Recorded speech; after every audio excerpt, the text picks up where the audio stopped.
আপোনালোকৰ কাৰণে গুৰুত্বপূৰ্ণ ভিডিঅ'লৈ আহিছোঁ।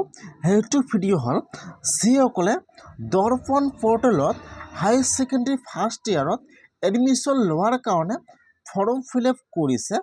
আজি কিন্তু মেৰিট লিষ্টটো আহি গ'ল। এতিয়া আপোনালোকে মেৰিট লিষ্টটো কেনেকৈ চেক কৰিব যে আপোনালোকৰ নামটো কোনটো কলেজত আহিছে বা কোনটো কলেজত আপোনালোকৰ নামটো চেংচন হৈছে, আৰু যিসকলৰ পাৰ্চেণ্টেজ 60ৰ ওপৰত আছে সেইসকলে যিটো কলেজত এডমিশ্যন ল'ব বিচাৰে তাত কিন্তু নামটো চেংচন হোৱা নাই। এতিয়া আপোনালোকে কি কৰিব লাগিব বা কেনেকুৱাকৈ আপোনালোকে মেৰিট লিষ্টটো চেক কৰিব লাগিব, মই আজি এইটো ভিডিঅ'ত আপোনালোকক সম্পূৰ্ণ প্ৰচেছ ষ্টেপ বাই ষ্টেপ দেখুৱাই দি আছোঁ। আপোনালোকে জানিবলৈ হ'লে ভিডিঅ'টো সম্পূৰ্ণকৈ চাই ল'ব, স্কিপ নকৰাকৈ। আৰু যদি আপোনালোকে মোৰ চেনেলত নিউ হয়, মোৰ চেনেলটো ছাবস্ক্ৰাইব কৰি ৰাখি দিব নতুন নতুন ভিডিঅ' পাবলৈ হ'লে। এতিয়া আপোনালোকে মেৰিট লিষ্টটো কেনেকৈ চাব লাগিব, আপোনালোকে ফাৰ্ষ্ট দৰ্পণ পৰ্টেলত আহি যাব। মই কিন্তু আপোনাৰ সুবিধাৰ কাৰণে ৱেবছাইটৰ লিংকটো মোৰ ডিছক্ৰিপশ্যনত দি দিছোঁ। আপোনালোকে ডাইৰেক্ট ক্লিক কৰি আহি আপোনাৰ first mobile number, date of birth আৰু যেতিয়া আপোনালোকে এপ্লাই কৰিছিল তাত যিটো পাছৱাৰ্ড বনাইছিল আপোনালোকে ইয়াত পাছৱাৰ্ডটো বহাই দি লগইনত ক্লিক কৰিব। তাৰপিছত আপোনালোকে মাই এপ্লিকেশ্যনত ক্লিক কৰিব। এতিয়া আপোনালোকে যিমানকেইটা কলেজত এডমিশ্যন লোৱাৰ কাৰণে ফৰ্ম ফিল আপ কৰিছিল ইয়াত সকলো কলেজৰ নাম আহি যাব এনেকুৱাকৈ। এতিয়া আপোনালোকৰ নামটো যিটো কলেজত চেংচন হৈছে ইয়াত কিন্তু আহি যাব গ্ৰীণ কালাৰ, ইয়াত দেখুৱাই দিব এপ্লাই এডমিশ্যন আৰু ওপৰত কলেজৰ নামটো আহি যাব। এতিয়া আপোনালোকে এনেকুৱাকৈ চাব লাগিব যে আপোনালোকৰ নামটো কোনটো কলেজত চেংচন হৈছে বা আপোনালোকে কোনটো কলেজত এডমিশ্যন ল'ব পাৰিব। এতিয়া ইয়াত কলেজৰ নামটো আহি গৈছে। এতিয়া আপোনালোকে ইয়াৰ পৰা একমাত্ৰ ৰিচিপ্টটো ডাউনলোড কৰি আপোনালোকে সেইটো কলেজত যাই এডমিশ্যন কৰিব লাগিব।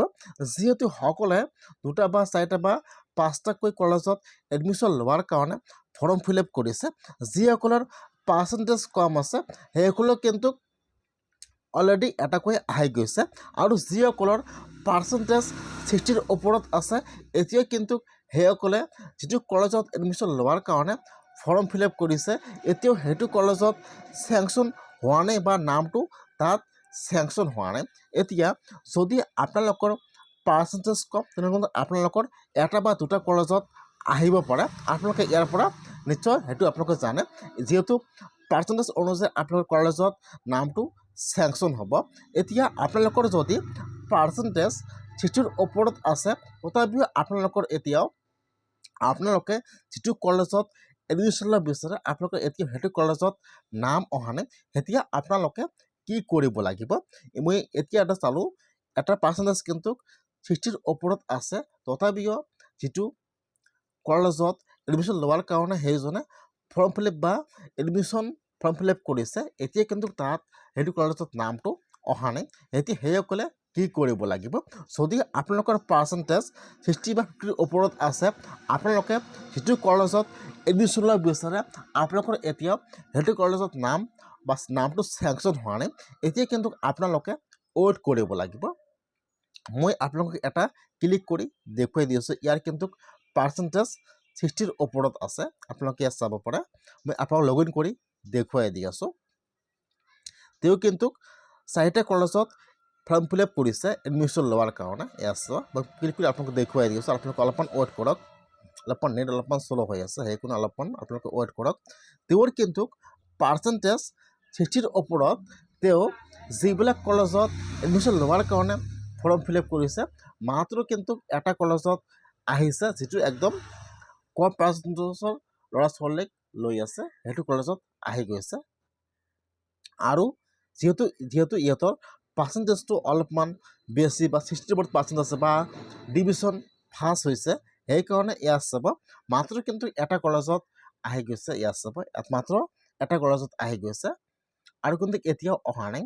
এতিয়া যদি আপোনালোকৰ পাৰ্চেণ্টেজ 50 বা 60ৰ ওপৰত থাকে তেনেহ'লে আপোনালোকে কিন্তু ৱেইট কৰিব লাগিব, যিহেতু খালি আজি চেংচন বা চেংচন হোৱা লিষ্টটো বা মেৰিট লিষ্টটো আজি প্ৰকাশ পালে সেইকাৰণে আপোনালোকে অলপমান ৱেইট কৰিব লাগিব আপোনালোকে আজিৰ দিনটো ৱেইট কৰিব লাগিব যিহেতু এতিয়াও এডমিশ্যন লোৱাৰ ডেটটো এতিয়া সময় আছে সেইকাৰণে আপোনালোকে যদি আপোনালোকৰ পাৰ্চেণ্টেজ বেছি হয় আপোনালোকে ৱেইট কৰক বা আজিৰ দিনটো ৱেইট কৰক আপোনাৰ কিন্তু অহাকালি আপোনালোকৰ সকলোবোৰ কলেজত নামটো চেংচন হ'ব পাৰে বা তাত আপোনালোকৰ নামটো চেংচন হৈ যাব ইয়াত চাব তেওঁ কিন্তু 4টা কলেজত এডমিশ্যন লোৱাৰ কাৰণে ফৰ্ম ফিল আপ কৰিছিল আমি আপোনালোক তেওঁৰ পাৰ্চেণ্টেজটো দেখুৱাই দি আছোঁ তেওঁ কিন্তু পাৰ্চেণ্টেজ কিন্তু 60ৰ ওপৰত আছে তেওঁ কিন্তু 4টা কলেজত এডমিশ্যন লোৱাৰ কাৰণে ফৰ্ম লৈছে বহুতৰে কিন্তু এনেকুৱা হৈছে আপোনালোকৰো কিন্তু এনেকুৱা হৈ আছে যে আপোনালোকৰ পাৰ্চেণ্টেজ বেছি কিন্তু এতিয়াও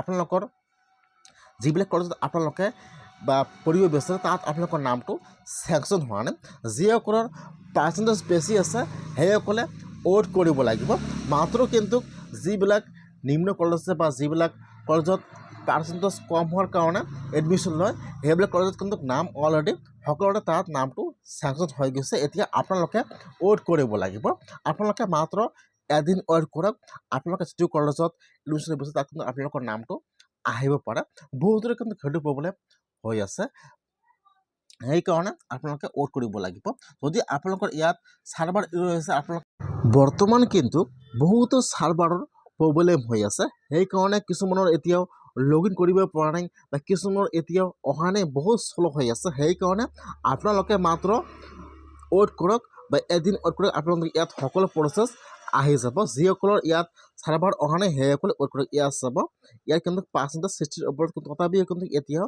তেওঁৱে যিটো কলেজত এডমিশ্যন লৈছে তাত কিন্তু এতিয়াও নামটো চেংচন হোৱা নাই সেইকাৰণে যদি আপোনালোকৰ পাৰ্চেণ্টেজ 50 বা 60ৰ ওপৰত থাকে আপোনালোকে মাত্ৰ এদিন ৱেইট কৰিব লাগিব আৰু কিন্তু বহুতে কমেণ্ট কৰিছে যে কেনেকুৱাকৈ মেৰিট লিষ্টটো চেক কৰিব লাগিব আপোনালোকে কিন্তু ইয়াৰ পৰা মেৰিট লিষ্টটো নাপাব এতিয়া আপোনালোকে কেনেকৈ মেৰিট লিষ্টটো চেক কৰিব লাগিব জানি লওক যিটো আপোনালোকৰ কলেজৰ অফিচিয়েল ৱেবছাইট আছে আপোনালোকে কিন্তু তাত যাব লাগিব আপোনালোকে যদি মেৰিট লিষ্টটো চাব বিচাৰে তেনেহ'লে আপোনালোকে যিটো আপোনাৰ কলেজৰ অফিচিয়েল ৱেবছাইট আছে আপোনালোকে তাত যাই মেৰিট লিষ্টটো চেক কৰিব লাগিব যে কাৰ কাৰ নাম চেংচন হ'ল বা কিমান পাৰ্চেণ্টেজ পৰ্যন্ত লিষ্টত নাম আহিছে আপোনালোকে তাত যাই মেৰিট লিষ্টটো চেক কৰিব লাগিব কেনেকুৱাকৈ আপোনালোকে মেৰিট লিষ্টটো কলেজৰ অফিচিয়েল ৱেবছাইটত যাই চেক কৰিব লাগিব